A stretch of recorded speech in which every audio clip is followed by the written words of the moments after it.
Iran ও রাশিয়ার বন্ধুত্বের গল্প নতুন নয়। এই শক্তিশালী জোটের বন্ধুত্ব বারবার কাঁপন তোলে পশ্চিমা অঙ্গনে। বন্ধুত্বের মোহরে সিল বসাতে চলতি বছরের জানুয়ারিতে রাশিয়ার সঙ্গে ২০ বছর মেয়াদী কৌশলগত প্রতিরক্ষা চুক্তি স্বাক্ষর করে ইরান। চুক্তি অনুযায়ী দেশ দুটি প্রতিরক্ষা বিষয়ক যে কোনো ইস্যুতে একে অপরের পাশে থাকার প্রতিশ্রুতি দেয়। তবে এই বন্ধুত্বের স্থায়িত্ব নিয়ে প্রশ্ন ওঠে অল্প দিনের মাঝেই।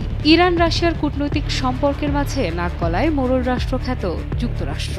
সম্প্রতি রুশ ইউক্রেন যুদ্ধকে কেন্দ্র করে অনুষ্ঠিত হয়েছে রাশিয়া ও যুক্তরাষ্ট্রের দ্বিপাক্ষিক বৈঠক। চিরবৈরী দেশ দুটির অতি আগ্রহী বৈঠকে বিশ্বজুড়ে তৈরি হয়েছে বিস্ময়। বিশেষজ্ঞদের মতে মধ্যপ্রাচ্যে যুক্তরাষ্ট্রের অন্যতম শত্রু রাষ্ট্র ইরানকে ধরাশায়ী করতে ইউক্রেন রাশিয়া যুদ্ধকে ঢাল হিসেবে ব্যবহার করে রাশিয়ার কাছে ঘেঁষতে পারে ট্রাম্প প্রশাসন। রাশিয়ার প্রতিনিধি দলের সঙ্গে দীর্ঘ বৈঠক শেষে যুক্তরাষ্ট্র জানিয়েছিল তাদের আলোচনা হচ্ছে যুদ্ধ বন্ধে রাশিয়া আন্তরিক কিনা তা দেখার প্রথম পদক্ষেপ। অন্যদিকে রাশিয়া বলছে তারা আমেরিকার সঙ্গে সম্পর্ক স্বাভাবিক করার আশা করছে। তবে কি বন্ধুরাষ্ট্র ইরানকে ভুলে শক্তিশালী শত্রু আমেরিকাকেই আপন করে নিল রাশিয়া?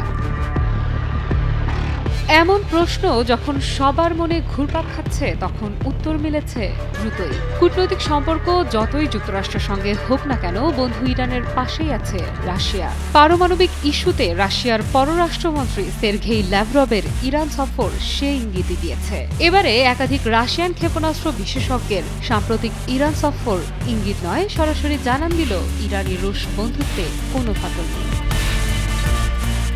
প্রতিরক্ষা সহযোগিতায় ইরান ও রাশিয়ার সম্পর্ক হয়েছে আরও গভীর। রয়টার্সের এক প্রতিবেদনে উঠে এসেছে এমন তথ্যই। প্রতিবেদনে বলা হয়েছে গত এক বছরে একাধিক রাশিয়ান ক্ষেপণাস্ত্র বিশেষজ্ঞ ইরান সফর করেছেন।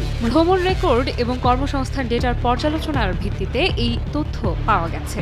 গত বছর ২৪ এপ্রিল এবং ১৭ সেপ্টেম্বর দুইটি ফ্লাইটে মস্কো থেকে তেহরান সফরের জন্য ৭ জন অস্ত্র বিশেষজ্ঞের টিকিট বুক করা হয়েছিল। এই দুই গ্রুপ বুকিংয়ের তথ্য এবং দ্বিতীয় ফ্লাইটের যাত্রী ম্যানিফেস্টের মধ্যে এই রেকর্ডগুলো অন্তর্ভুক্ত রয়েছে। বুকিং রেকর্ডে তাদের পাসপোর্ট নম্বর রয়েছে, যার মধ্যে ৬ জনের পাসপোর্ট নম্বরের শুরু ২০ দিয়ে হয়, যা সরকারি কাজের জন্য ব্যবহৃত পাসপোর্ট হিসেবে চিহ্নিত।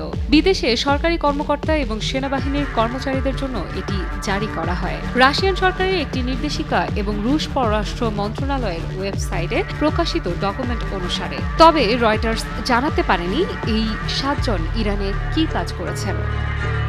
রয়টার্সের দাবি, ইরানের প্রতিরক্ষা মন্ত্রণালয়ের একজন ঊর্ধ্বতন কর্মকর্তা নাম প্রকাশ না করার অনুরোধ করে জানিয়েছেন রাশিয়ান ক্ষেপণাস্ত্র বিশেষজ্ঞরা গত বছর ইরানের ক্ষেপণাস্ত্র উৎপাদন সাইটে একাধিক পরিদর্শন করেছেন, যার মধ্যে দুটি ভূগর্ভস্থ সাইট ছিল। রয়টার্স যে ৭ জন রাশিয়ান চিহ্নিত করেছে সবাই সামরিক ব্যক্তিত্ব, যার মধ্যে ২ জন কর্নেল এবং ২ জন লেফটেন্যান্ট কর্নেল রয়েছেন। রুশ ডেটাবেস সিটিজেনদের কর্মস্থল সম্পর্কিত তথ্য পর্যালোচনা করে এই তথ্য পাওয়া গেছে। আরও ছিলেন এয়ার ডিফেন্স ক্ষেপণাস্ত্র সিস্টেমের বিশেষজ্ঞ, আর্টিলারি এবং রকেট্রি বিশেষজ্ঞ, অস্ত্র উন্নয়ন বিশেষজ্ঞ এবং ক্ষেপণাস্ত্র পরীক্ষা পরিসরে কাজ করেছেন এমন ব্যক্তি। তবে রয়টার্স নিশ্চিত করতে পারেনি যে তারা বর্তমানে ওই ভূমিকা পালন করছেন কিনা, কারণ কর্মসংস্থান ডেটা ২০২১ থেকে ২০২৪ পর্যন্ত ছিল। রয়টার্স ফোনে তাদের মধ্যে ৫ জনের সঙ্গে যোগাযোগ করলে তারা ইরানে যাওয়ার কথা অস্বীকার করেন এবং একজন ফোন বন্ধ করে দেন।